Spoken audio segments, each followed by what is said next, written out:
Hi everyone, my name is Erik Adler, and today I would like to talk to you about the relationship between fantasy and thrillers, the thriller genre, with in discussing the movie Life, which I saw tonight. And I recently watched a lecture here at YouTube by a thriller writer called Robert Bidinotto, and what he said was fairly interesting. He thinks that the thriller is not a genre but a literary form. It's a way of writing which crops up is in many different genres, including the fantasy genre. He mentions J.K. Rowling's Harry Potter series, for example, in his lecture. And we will have a look at the main aspects of the thriller form, which he discusses in his lecture, by looking at this movie Life, because I thought it was a fairly good example of a thriller. The movie Life is not a science fiction movie. It's a space thriller, a space horror thriller, basically. It takes place on the International Space Station, ISS, and follows what happens to 6 crew members when they encounter extraterrestrial life, which comes in a pod from Mars, where they manage to isolate a sample which they activate, so it starts growing. And what happens is, of course, that this extraterrestrial breaks free from the lab and starts killing the crew members. So it's a fairly claustrophobic space horror thriller, where the crew members are trying to survive, escaping from this extraterrestrial, and of course they have to secure that the extraterrestrial does not manage to come down to Earth, because it's very difficult to kill it. It turns out with heat, it's very invulnerable to heat and to cold, and it seems almost impossible to kill it. Of course, this resembles a lot the classic sci-fi horror thriller Alien from 1979, which changed the whole sci-fi genre. I also have the sequel Aliens from 1986, which I think also is a very interesting movie. They are both very good sci-fi horror thriller stories, but they are also very interesting. Alien has a very interesting sexual symbolism, for example, with the alien laying its egg inside humans. It's almost like a rape of a human being by an extraterrestrial, and the extraterrestrial's baby comes out of the human's stomach. It's really creepy and scary and very original. Also, what is interesting, I think, in the first Alien movie is that one of the crew members, who is a droid, takes sides with the alien. He admires the alien very much because of its purity, he says. It's a pure predator life form, and as a droid he admires this very much, and he also tries to save the alien in the movie Aliens from extinction for reasons of future research on this life form. So he's like a pure scientist, you can say, without morality, without scruples. He's just interested in science and development, which I think can be seen as a satire on modern science also. The second movie, Aliens, is also very interesting. You can interpret it in different ways. One way to interpret this is as satire on US hubris during the Vietnam War. It's one aspect of the movie. There are many other different aspects. Ripley's personal history, for example, her motherhood compared to the alien mother. At the end of the movie, there are two mothers fighting each other over a child, which is fairly interesting also symbolically, and many other aspects. And out of this movie, Life, Life is not as complex as these first two Alien movies, but I still had a very good time at the movies. It's very, very exciting, and there's not a boring minute in the movie. It's beautifully shot, it's very dark. They could have expanded on the characters a bit more. One of the characters is like a damaged hero. We will come to this topic in a minute. Who doesn't really want to get back to Earth. He doesn't like humanity. He doesn't like Earth. He wants to stay on the space station. He has been there for, I think, over 400 days, longer than anyone else. And he's an interesting character played by Jake Gyllenhaal.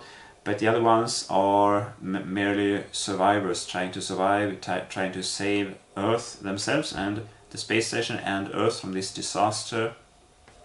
So they could have done more with the characters.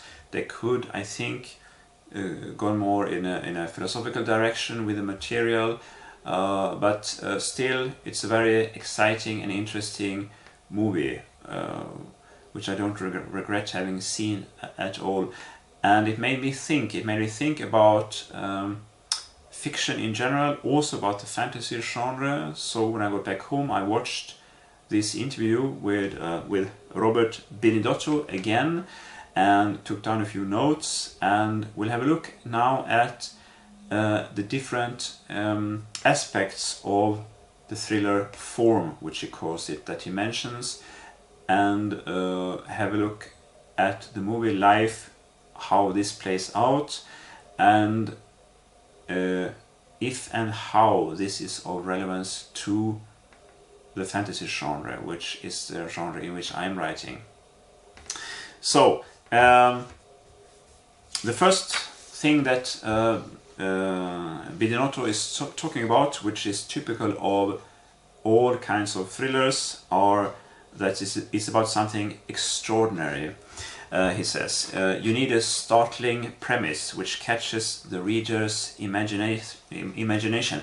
And of course, in this case, with the movie Life, it's the extraterrestrial life, that these astronauts in this space station, ISS, actually do find extraterrestrial life.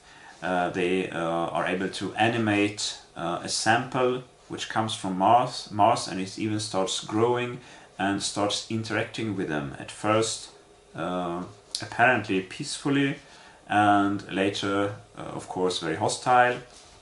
But it's the first thriller aspect, you can say, of the story, that the main characters in the movie encounter something which is really extraordinary. Out of the everyday experience. The second aspect are the high stakes. Benedetto talks about the fate of the world or the fate of the country is at stakes in a standard thriller concept. And in the movie you have this, of course, because the alien is killing all the humans that it can find at the space station. And it's about the crew members trying to prevent the alien from coming down to Earth, where of course it will cause much more damage and destruction. The next aspect that Benedetto mentions are the courageous actions involving violence and struggling to overcome a threat, which in this case with the movie Life are the crew fighting the aliens. They use flamethrowers, for example, and what they also do is they seal off parts of the ship, deriving it from oxygen, because the alien creature needs oxygen, at least after a while. For a short time it's even outside the spacecraft, but they are aware of the fact that it will not survive for long without oxygen, so they also try to derive it of oxygen. And what they do is also they courageously sacrifice themselves one after the other in fighting this alien, preventing it from taking over the space station, which is typical for thriller fiction and thriller movies. The next aspect are the constant escalating terrors. In a typical thriller story, it starts out very early with high stakes for the main characters and for the world, and it builds and builds and builds. The bar is raised all the time. It gets more and more dangerous for the main characters involved, and they have to fight harder and harder against this threat, whatever it is. And this is typical for the thriller genre, and you find it in this movie Life as well. The contact with Earth is cut off fairly early after the alien has escaped from the laboratory. They are on their own, these 6 persons, so they have to solve this problem alone. They cannot expect any help from outside. It's like a sealed room where a few people have to solve a difficult problem.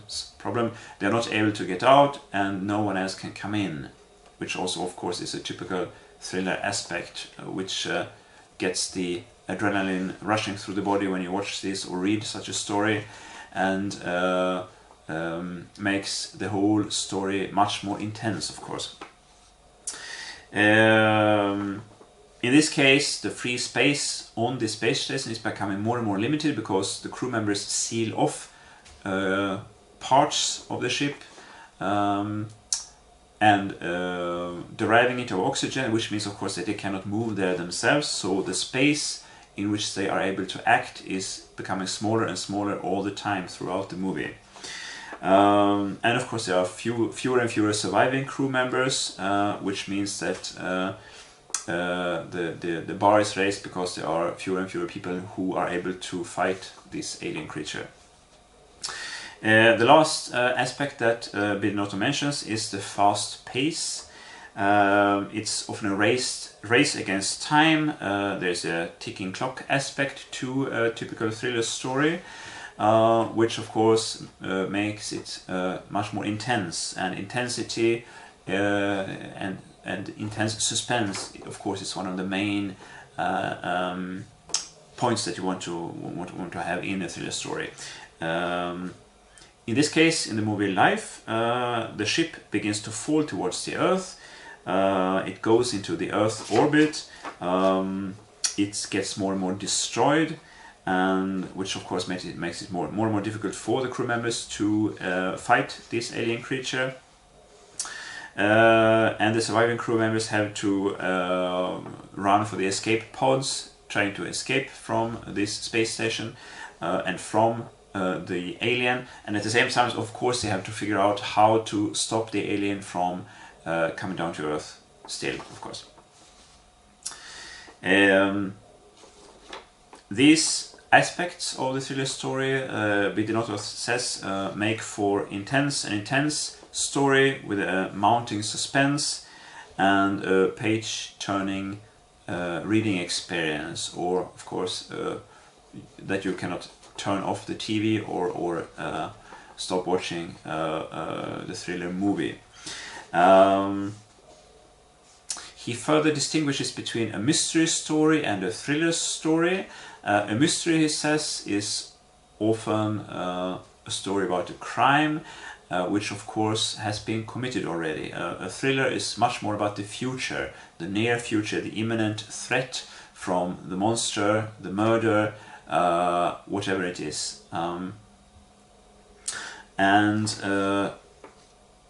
We look in a while also, when we talk about fantasy, which of these two is of most importance to the fantasy genre. We'll have a look at that in a minute. Of course, it's possible to write mystery stories in a fantasy setting, and you can write thriller stories in a fantasy setting. So we will have a look at this also.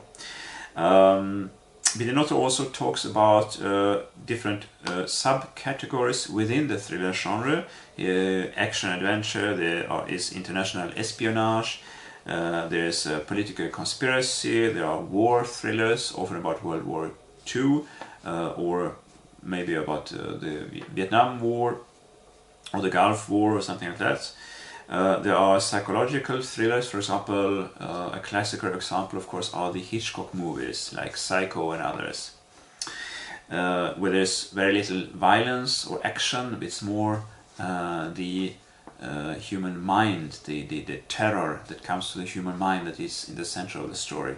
There are thriller aspects in Western stories, for example in the classic movie High Noon, where the sheriff in a town has to prepare himself for fighting against a bandit who's coming out of prison and who will arrive to this small town in a short while to wreak havoc on the town, and he has to find people who can help him, which proves almost impossible. He's alone against this guy who's coming, but he has to make preparations. And there's a ticking clock, because you know that this bandit will be there with his helpers in just a few hours, and it's a typical thriller aspect in this Western movie, and in many others as well, of course. There are horror thrillers, for example Stephen King's novels have a lot of thriller aspects to them, and also in fantasy. Binotto mentions Harry Potter, for example, which has thriller aspects. I must say I haven't read the books. I enjoyed the movies, the first 4 Harry Potter movies. I will make a video actually about philosophical topics in the Harry Potter stories, but based on a book called Harry Potter and Philosophy. But my experience is from the movies. So what are typical thriller topics in novels and in movies? One is, of course, that there's a conflict. A good story is always based on some kind of conflict. A conflict between several persons who all want the same thing, for example, or they fight because they want different things, of course. So they are competing interests. That's typical thriller topic, which provides the reader or the viewer with a lot of suspense. What's going to happen, who is going to win, and so on. Another typical topic is information, that someone knows too much, for example. Very typical is someone sees something that he shouldn't see. For example, he witnesses a murder or something, and then the murderer or murderers understand that this guy knows about what they have been doing, have been up to, and then they hunt him, and he has to escape and defend himself against this murderer or these murderers. It's a very common topic.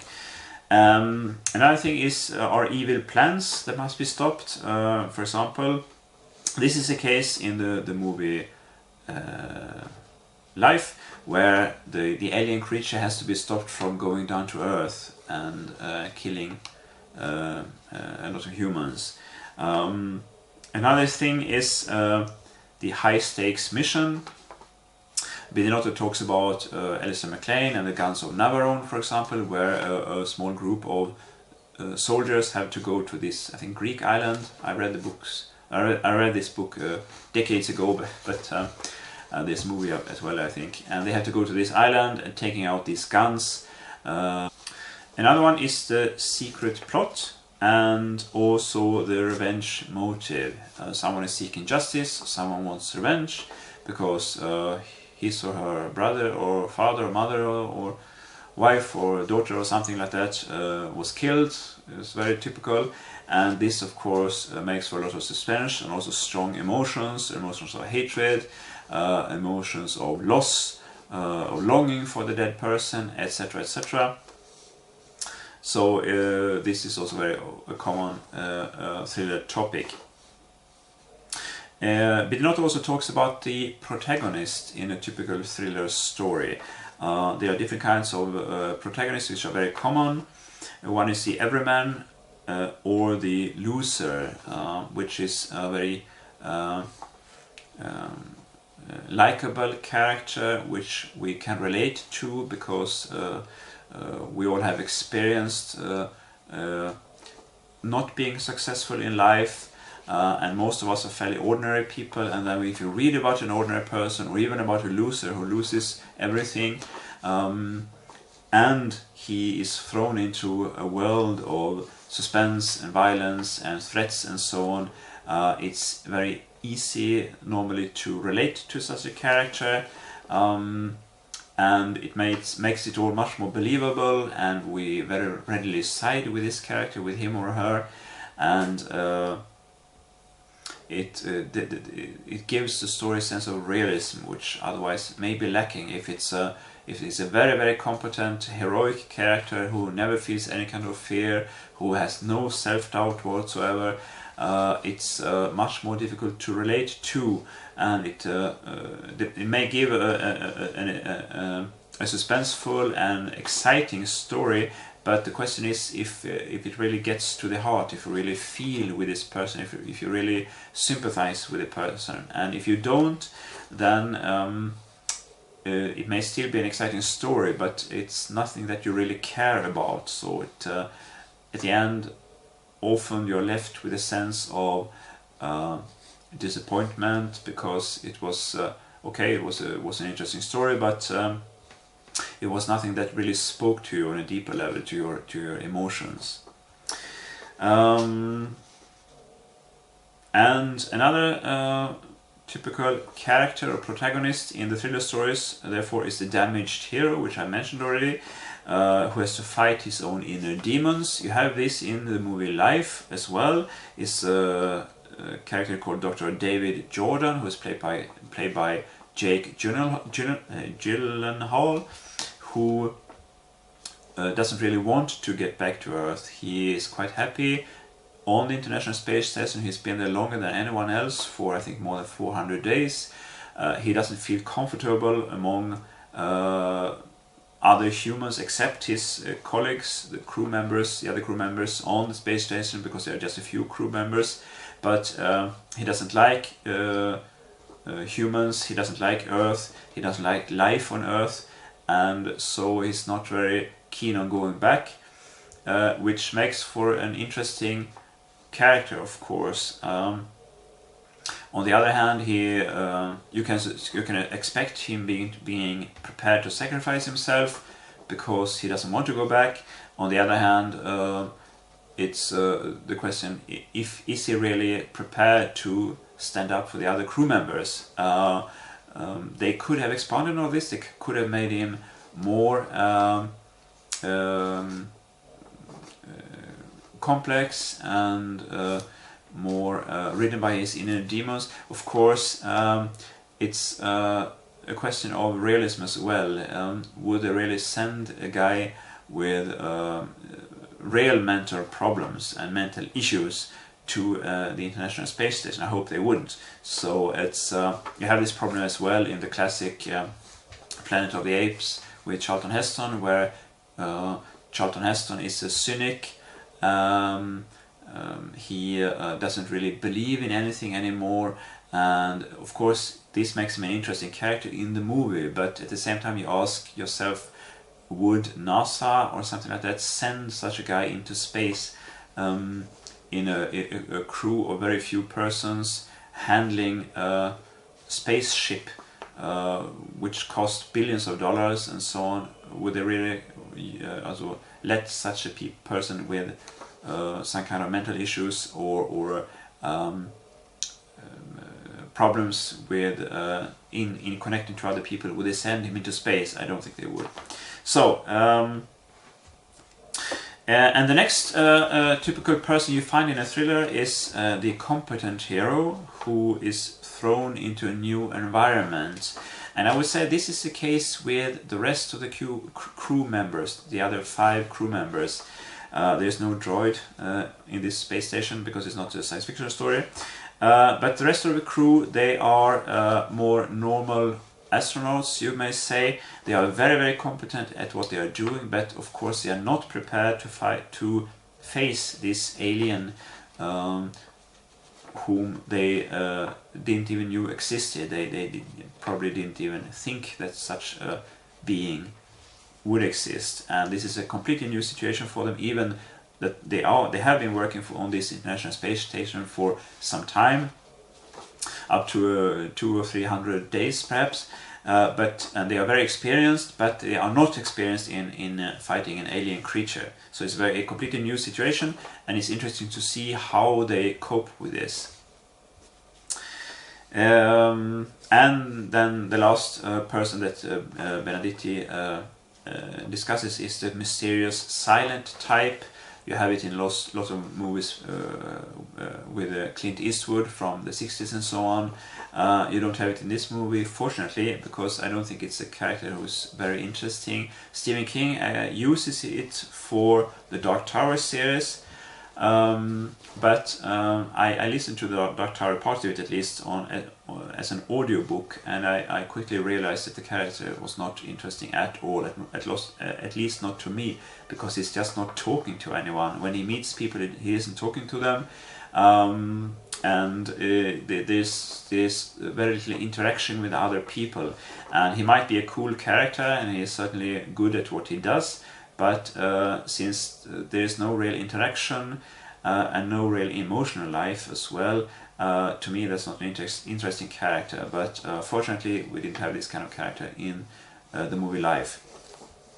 So the last thing that Benedetti discusses is the structure of a thriller story.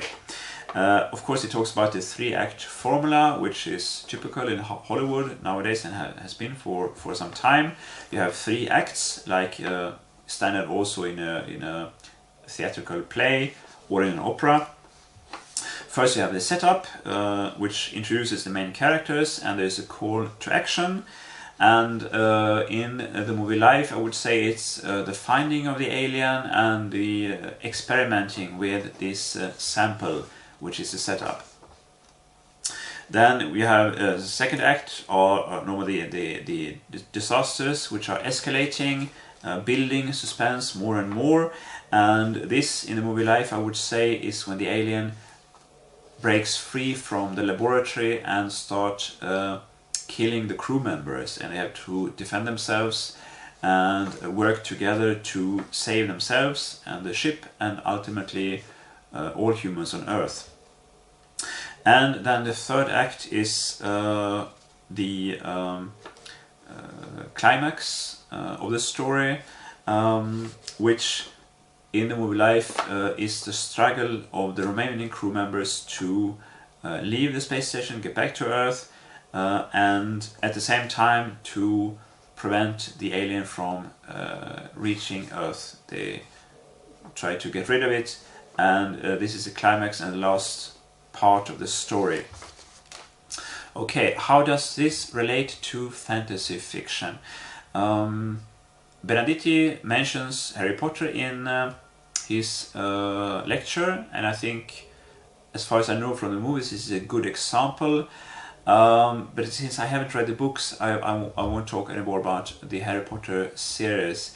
But I think generally, I think aspiring fantasy writers like myself should look into the thriller genre and try to learn from it. I'm waiting for a book on how to write thrillers by James N. Frey. I read 2 of his other books, how to write a damn good novel, volume 1 and 2. I'm also waiting for his book about how to write fantastic fiction, The Key, and I will certainly come back to this topic later when I've read these books.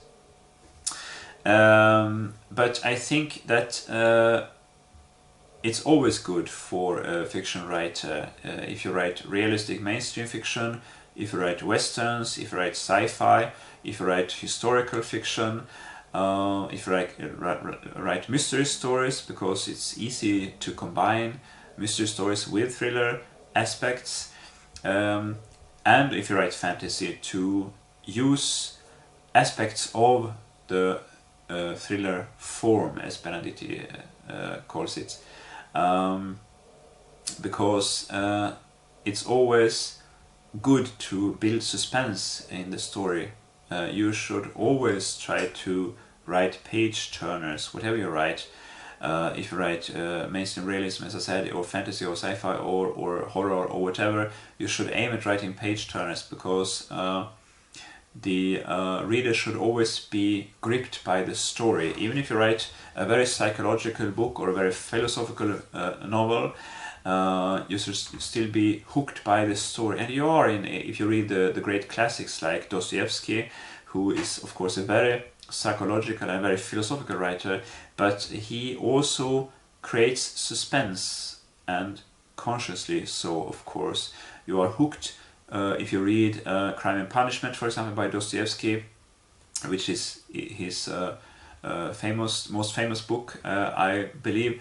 You are hooked from the first page onwards, and of course it's a story about a murder and what happens after the murder, and there is a strong thriller aspect to this story, not a mystery aspect, because you know who committed the murder is the main character himself, Raskolnikov, but there is a strong thriller aspect, centering on not the past like in mystery stories, but on the future like typically in thriller stories, because you are constantly asking yourself, is he going to give himself in, or is the police going to find out who did it, namely he himself.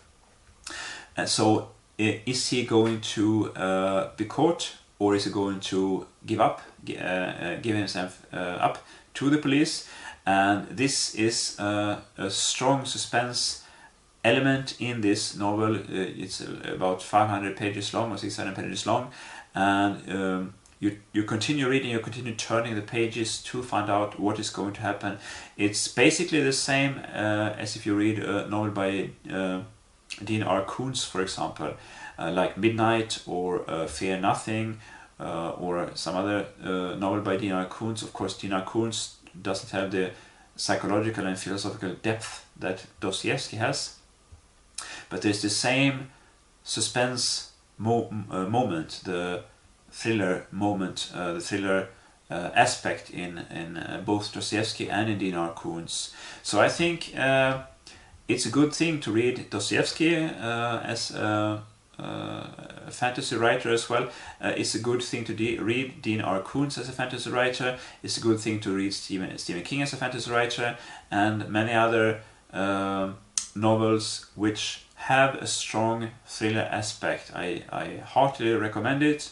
Of course, I'm still at the beginning of my own career, so to speak, as a fantasy novelist. But I have become more and more conscious of the fact that it's a good thing for a fantasy novelist to delve into these thriller aspects, and I write much more consciously now than I did before. I try to create suspense much more consciously now than I did a few years ago, and I think my own writing has vastly improved because of this. And this doesn't mean that you have to give up the things that you want to say. If you have a message to the reader, philosophy that you want to convey, criticism, social criticism, that's all okay. I also do that myself. I'm very interested in philosophy, psychology, social criticism, etc., etc. But you can combine all these things perfectly with all these thriller aspects, also when you write a fantasy novel. And I think it vastly improves on the quality of the text, because suspense, I think, is a criterion of quality. It's not just good characters, it's not just good dialogue, realism. it's not just originality and so on, it's also the pure suspense factor, which should not be overlooked. A writer like Goethe, for example, here in Germany, Johann Wolfgang von Goethe, who is one of the great names, the really great names in the classics. He read popular fiction of his time, and at the end of the 18th century, beginning of the 19th century, and he stole a lot of things actually from popular fiction for his own works, which are now part of the classical canon worldwide in things that you read at school and so on. So I hope this was helpful, these few remarks on thrillers and on the movie Life as an example of a good thriller. I don't think it's as good as the first Alien movie, but I still think it is a good thriller. It's a fairly typical thriller, which of course was good for our discussion. I think it's a movie that you should see, and especially if you're a writer of fiction, if you write novels, I think you should see this movie. Or some similar movies, like for example Gravity or something else similar like that you're interested in. And I will come back to this topic, talking more about thrillers, and I will discuss also how to write fantasy stories. I will also read a book later this spring about script writing, how to writing for movies, which is something new for me. I have never read anything about script writing before. I have never considered writing a script or a theatrical play either.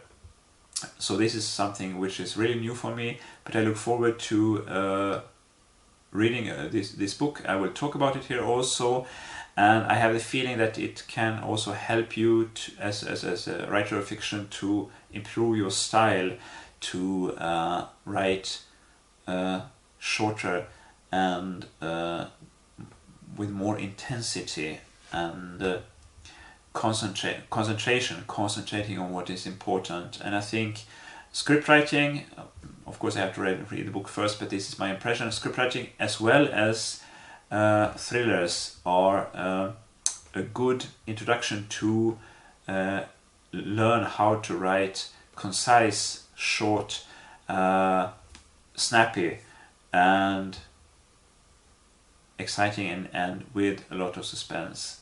So I hope this was interesting, and I look forward to your comments. Please give your comments below, give me a thumbs up if you liked this video, and you're welcome to subscribe to my channel. And if there is a certain topic related to fantasy that you would like me to discuss, just let me know and I will look into it.